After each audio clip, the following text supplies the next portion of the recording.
Okay, so how often do you catch yourself making promises to yourself, especially in the summertime, right? Like, this is the summer I will run a 5K, or how about this is the summer we take a girls' trip? Oh, I would love to go on a girls' trip. Sign me up too. So the promise sounds good in your head, but deep down you have that feeling it's never going to actually happen.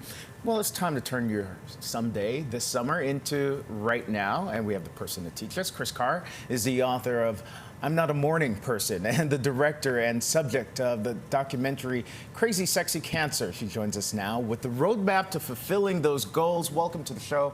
Glad that you can be here. We all have those things that we want to get done in life. Why is it so hard for some of us to actually do it? I call it someday syndrome, and you both said it so beautifully. And also, let's be real, we're busy, we get overwhelmed easily. And I think many of us are also comparing our start to somebody else's finish, right? We're doing that comparison game, or we're saying things like, once I do all these things, then I'll do what I really want to do. And so when we make those excuses to ourselves, it's very easy to get stuck in that someday.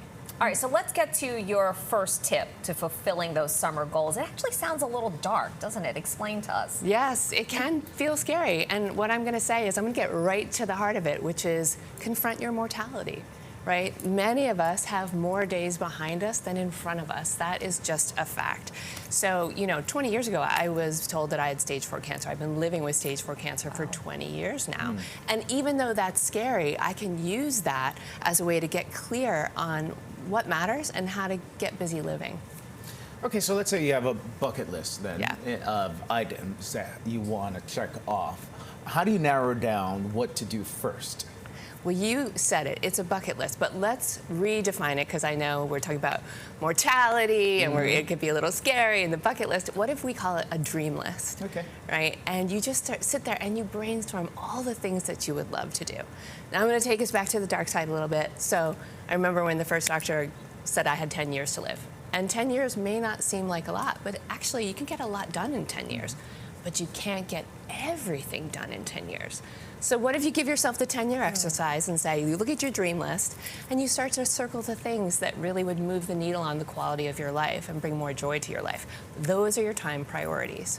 Well, sometimes really taking that first step is the hardest part. Just get going. So what's your advice to quit procrastinating and just get it done and get to that first step? Number one, this is the best one, don't wait for inspiration, because inspiration isn't reliable. It's totally fickle. It will leave you at the dinner table. You know what I mean? It's not going to show up for you.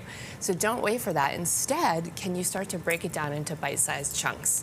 Writing that book, starting that animal rescue, moving to the town that you wanted to live in and you always have. Can you break it down into bite-sized chunks? And then here's the final one. You got to put it in the calendar. If it's not in the calendar, it's not going to happen. Like the future calendar. Yeah, it's almost like visualizing it, right? You got to schedule schedule it like a dentist appointment. No, get it in the calendar. Small steps lead to big results, but only when we actually put work boots on it. That's actually really good advice. One of my old co-anchor read your book and has a giant electronic calendar now in her home to help her get ahead. So, Chris, thank you so much. Thanks for having me. Yeah, and for more inspiration, you can follow Chris on Instagram or check out her podcast. It's called Made to Thrive. I love the title of that.